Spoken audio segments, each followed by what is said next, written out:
佢曾以為自己駕駛嘅呢趟列車可以開拓出一條屬於自己嘅路，但就喺佢親手轉向岔路嘅一刻起，就已經偏離咗正道，踏入歧途。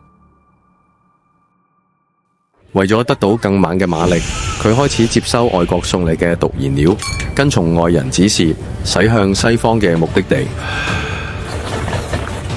透過報紙同雜誌，印滿煽色腥嘅文字同圖像，侵犯私隱，散播謠言，污染青年心靈，煽動政治對立。佢揮灑來歷不明嘅銀紙，吸引投機分子上車，結黨營私，操控政客，癱瘓政府管治，更組建隊伍，發展武裝勢力。佢野心越嚟越膨脹，試圖用盡一切手段衝破法網嘅圍困。佢鼓動唔知頭唔知路嘅後生仔暴力破壞家園，襲擊無辜市民，加深社會仇恨同撕裂，仲尋求西方干預制裁，甘心做隻廢女，製造攬炒局面。而呢一切注定失敗。曾經嘅同行者靜靜轉身，佢只係一隻氣卒。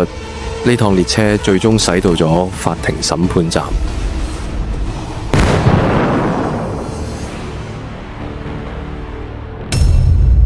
正義可能會遲到，但永遠唔會缺席。呢段荒唐而罪惡嘅路途，終於行到終點。